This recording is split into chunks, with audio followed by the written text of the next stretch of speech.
سید المرسلین قائد الغر المحجلین خاتم الانبیاء والمرسلین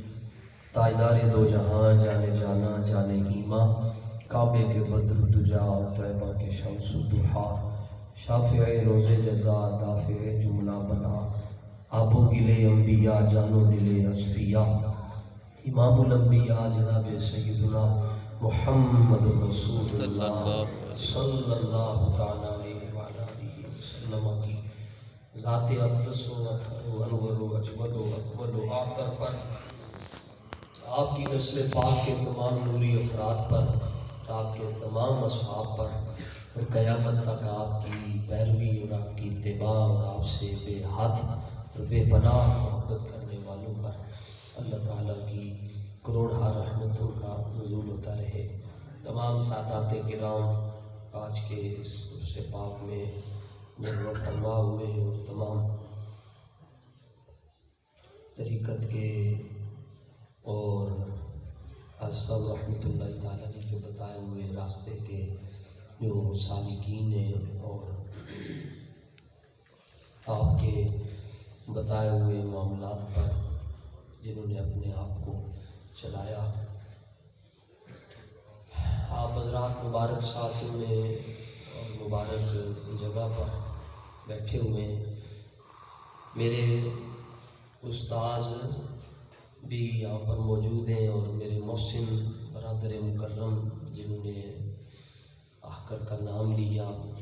اس در سے جڑنے میں آپ کا بڑا اہم کردار ہے۔ صبح بھی عرض کیا کہ استاد جی کی خدمت میں بھی حضرت قبلہ علامہ غلام مصطفیٰ صاحب کی خدمت میں کہ بیان بس بڑوں کا ہی ہونا چاہیے۔ یہ بھی اصحاب رحمۃ اللہ تعالیٰ علیہ کی کمال مہربانی ہے کہ ہمیں مصطفیٰ با شریف میں داخلے کی اجازت عطا فرما دیتے ہیں، کمال مہربانی۔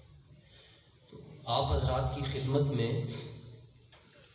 اتنی بات عرض کرنا چاہتا ہوں کہ یہ دعا مانگا کریں کہ اللہ تعالیٰ ہمیں اللہ والوں کا مقام، اس کی ہمیں کوئی تھوڑی سی معرفت نصیب، سمجھ آ جائے تو اللہ والے تو اللہ والے محبوب الہ حضرت خواجہ نظام الدین اولیاء رحمۃ اللہ تعالیٰ علیہ سب بڑی محبت سے آپ کا ذکر پاک میں نے اپنی زندگی میں پہلی مرتبہ محبوب الہ کا لفظ اور نام اپنے اصحاب رحمۃ اللہ تعالیٰ علیہ سے سنا۔ تو آپ قافیہ اور جامع شریف کے آپ حافظ ہیں اور محدث ہیں اپنے وقت کے،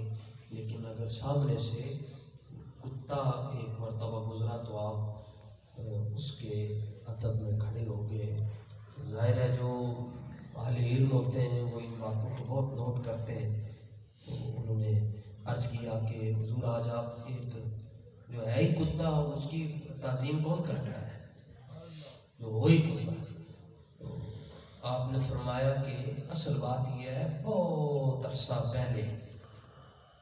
ایک کتا حضرت زہد الانبیاء رضی اللہ تعالیٰ عنہ، حضرت بابا فرید الدین گنج شکر جو میرے مرشد ہیں، ان کی گلی سے گزرا تھا تو یہ کتا شکل و صورت میں اس سے ملتا جلتا ہے۔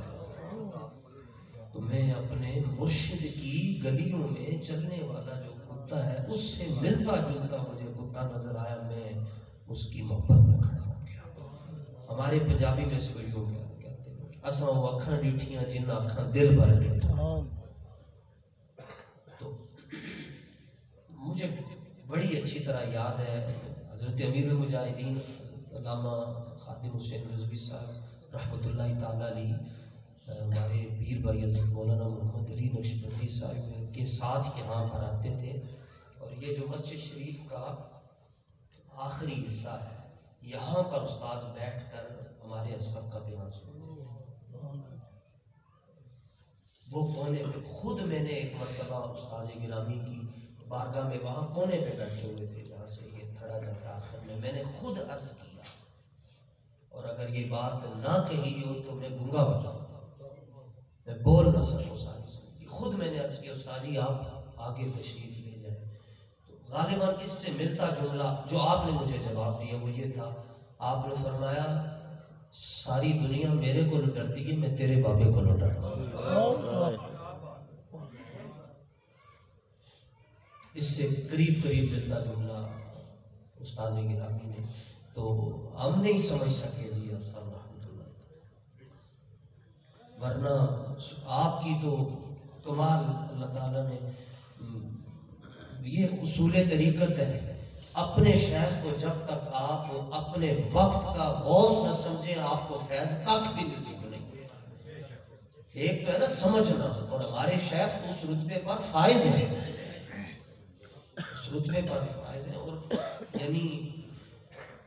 بغداد شریف میں حاضر ہوا، میں بس میں بیٹھا ہوا تھا تو ایک 85 سال کے قریب یا اس سے 70 سے اوپر بزرگ تھے، وہ مجھے دیکھ کر کہنے لگے کہ تسی صوفی اقبال صاحب دے کوئی؟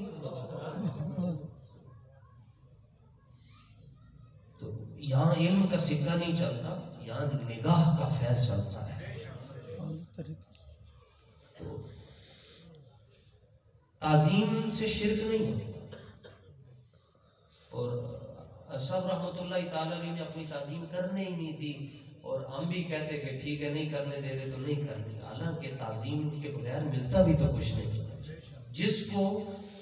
جو کچھ بھی ملا ہے، مولانا روم فرماتے ہیں کوئی بھی بندہ بندے کے بغیر خدا تک پہنچ ہی نہیں سکتا۔ یہ جتنی آپ کو داڑھی شریف والے بابے نظر آ رہے ہیں، اور یہ کمال ہے، سب رحمۃ اللہ تعالیٰ نے فناف شیخ تو تھے ہی، آپ فناف رسول بھی ہیں۔ فناف رسول کا مطلب یہ ہے کہ بس اپنے آقا و مولا صلی اللہ علیہ وسلم کے علاوہ کوئی صورت ہی نظر نہ آنا، اور اس کی اس بات پر جو سمجھ آتی ہے کہ آپ نے کبھی زندگی مبارک میں کسی کو چلتے پھرتے درود پڑھنے کی اجازت نہیں۔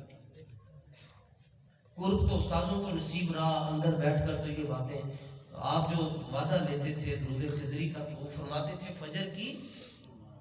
نماز سے پہلے، ہمارے یہاں کہتے ہیں چلتے پھرتے بھی پڑھ لینا چاہیے تھا۔ یہ صاحب رحمۃ اللہ تعالیٰ کی تربیت کا میں ایک نتیجہ کرنے لگا ہوں۔ فرمایا جڑا بندہ ٹردے پھرتے درود پڑھتا ہے انہوں جوڑن دیا تکلیفاں ہوتی ہیں۔ کیا درود شریف کو کوئی عام چیز ہے جی ٹردے پھردے بھی پڑھ لیے جی؟ اور علماء سے مسئلہ پوچھنا جی کیا بغیر وضو کے بھی پڑھ سکتے ہیں؟ علماء کہتے ہیں ہاں پڑھ سکتے ہیں، ٹھیک ہے مسئلے کی بات نہیں ہے، لیکن یہ دیکھو درود ہے کیا؟ میں اور آپ جب درود شریف پڑھتے ہیں تو ہمارے پاس خوشبو ہوتی ہے، ہم خوشبو لگاتے ہیں، اور ہمارے مرشد کریم رحمۃ اللہ تعالی نے خوشبو یوں استعمال نہیں کرتے تھے، لیکن جہاں بیٹھتے تھے خوشبو کے حلے اندر سے آتے تھے۔ بس وہ جس راستے پر آپ ہمیں چلا کر گئے ہیں، ہم تو ابھی ادھر ہی کھڑے ہیں جہاں سے آپ نے بتایا تھا، اللہ ہمیں اس پر چلنا نصیب۔ اور آپ حضرت ذوالنون مصری رحمۃ اللہ تعالی کا ذکر پاک بڑی محبت سے کرتے تھے، آپ کا بھی نام ہم نے تو سب رحمۃ اللہ تعالی سے سنا، اور ذہن میں یہ سوال آتا ہے کہ اتنی بڑی شخصیت کائنات میں تھی لیکن دنیا اس کو نہیں پہچان سکی، اس کی وجہ سے لگا ہوں۔ آپ خود بھی فرماتے تھے کہ تھوڑے ہی ہوں بس۔ جناب ذوالنون مصری رحمۃ اللہ تعالی کے پاس ایک بندہ آیا، وہ اللہ تعالیٰ کے اولیاء کے بارے میں کوئی اچھے اس کے خیالات نہیں تھے، تو آپ کے پاس آ کر الجھنے لگا، تو آپ نے فرمایا کہ بھوک لگی ہوئی ہے تو جاؤ کھانا لے کر آؤ۔ اس نے کہا کہ پیسے بھی دیں، تو آپ نے ایک سونے کی انگوٹھی رکھی ہوئی تھی تو اتار کر اس کو دی، تو میں جاؤ یہ بیچ کر تو روٹی بھی آؤ۔ وہاں سے اٹھا وہ تو روٹی ظاہر ہے نان بھائی سے ملنی تھی، تو نان بھائی کو جا کر کہنے لگا یہ کتنے کی ہے؟ اس نے کہا 10 درہم لے لو اور مجھے دے دو۔ وہ کہنے لگا نہیں یہ تو بہت تھوڑی قیمت لگا رہا ہے۔ اس نے کہا روٹی پھر تو لینی تھی، 10 درہم دی میں خریدا کر۔ واپس آ گیا، آپ کو کہنے لگا حضور یہ 10 روپے دے رہا ہے، سونے دی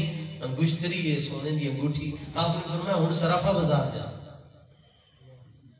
جب وہ سرافہ بازار میں گیا تو اس کی قیمت سینکڑوں اشرفیوں میں لگی، سونے کے دینار میں اس کی قیمت لگی۔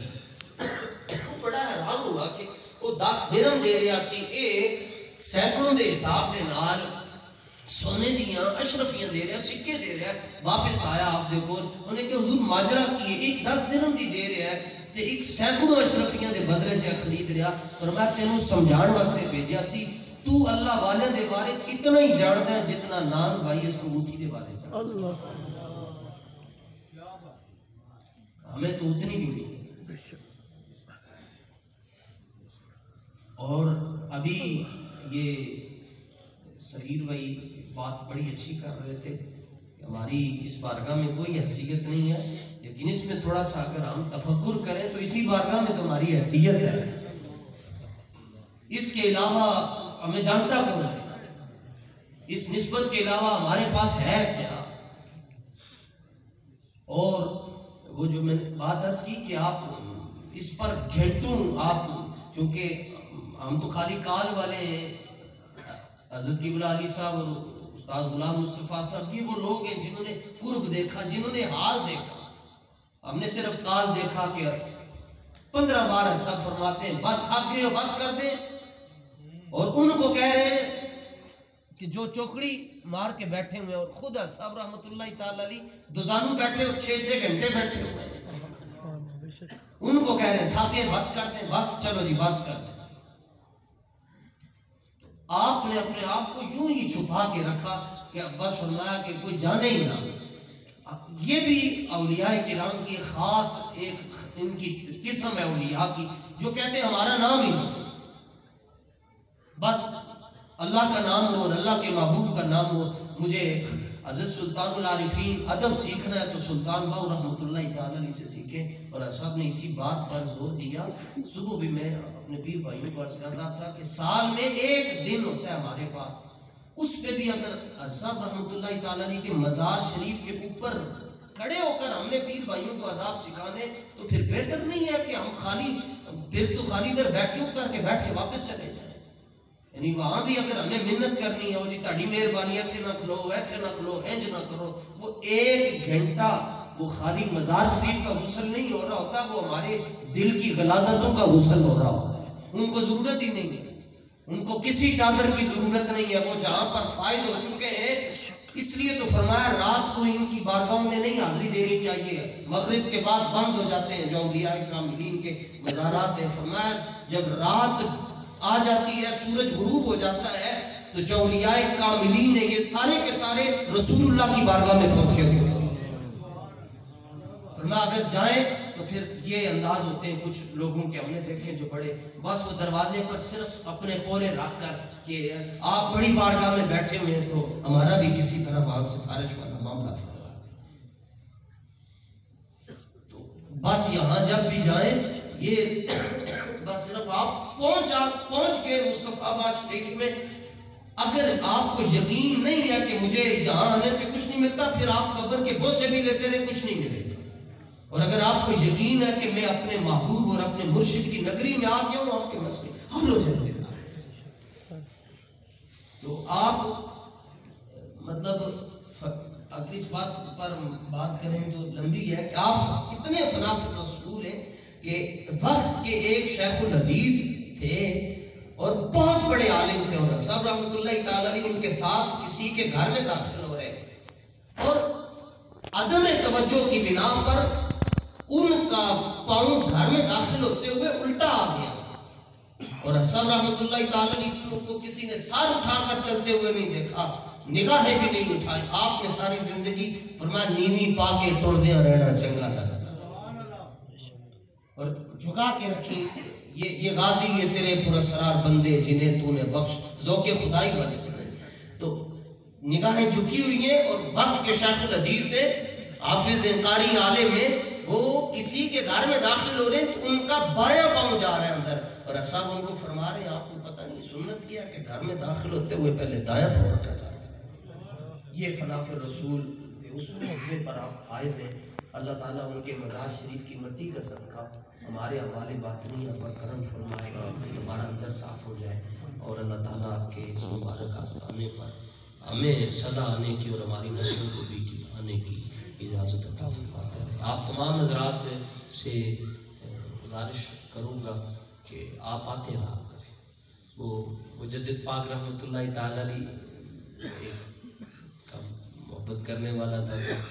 تو وہ جاتا نہیں تھا، وہ کہتا تھا میرے عمل ہی نہیں ہے تو میں کس منہ سے دوں۔ آپ نے فرمایا آتے رہا کرو، حاضری لگواتے رہا کرو، زیادہ سے زیادہ یہ لکھا جائے گا نا بے عمل ہو، بے وفا تو نہیں نہ کہے گا۔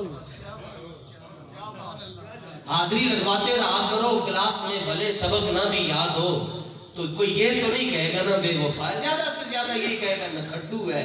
اگر یہ لفظ بھی زبان سے نکل آیا، ایک دن نکھٹو آپ چھٹیں گے، ایک دن کام والا بھی آپ چھٹیں گے، آتے رہا تو انشاءاللہ بات بن جائے گی۔ اللہ تعالیٰ ہماری حاضری اپنی بارگاہ میں